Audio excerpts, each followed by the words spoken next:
Morning welcome to my daily blog. আর দেখো আজকে কিন্তু প্রায় অনেকটা লেট হয়ে গেছি ঘুম থেকে উঠতে। আর কেন বলো তো, আমার ছেলের 3 দিন ধরে স্কুল ছিল, সোমবার থেকে কিন্তু পরীক্ষার জন্য খুব লেট হয়ে গেছে ঘুম থেকে উঠতে।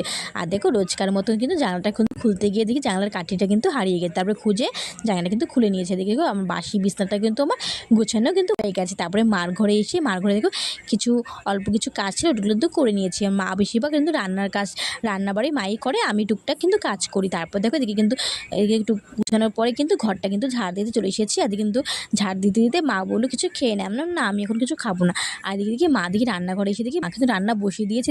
এদিকে ডাটা চষে এদিকে কিন্তু বাটা মাছটা কেটে রেখেছে। তারপর দেখো আকাশটা বাপরে বাবা এতটা রোদ্রু।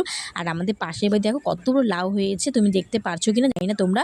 তো আমি তোমার ভিডিও করে তোমাদের সঙ্গে শেয়ার করেছি। আদিকে স্নান কিন্তু হয়ে গেছে, এসে কিন্তু একটু গোপাসনাকে আদর করে নিয়েছি। আর দেখে আজকে দুপুরবেলা দিয়েছিলাম গোপাসনা থেকে আপেল, আর তোমাদের সঙ্গে কিন্তু একটু দর্শন করে নিয়েছি। আর দুপুর দেখো খেতে বসবো। এই যে দুপুরে ছিল তোমার বাটা মাছ করেছিল মা, ঝিঙ্গা দিয়ে আলু দিয়ে, আর ওই যে ডাটা চষিটা দিয়ে কিন্তু আমি ভাতটা খেয়ে নিয়েছি। খাওয়া দাওয়ার পরে কিন্তু আমি একটু ঘরে এসে একটু হাওয়া খাচ্ছি, মানে এতটা গরম কি বলবো।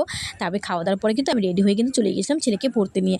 আর আসার সময় দেখো একটু ছেলের জন্য চাউমিন আনিয়ে এসেছিলাম, ও অনেকদিন ধরে বলছিল।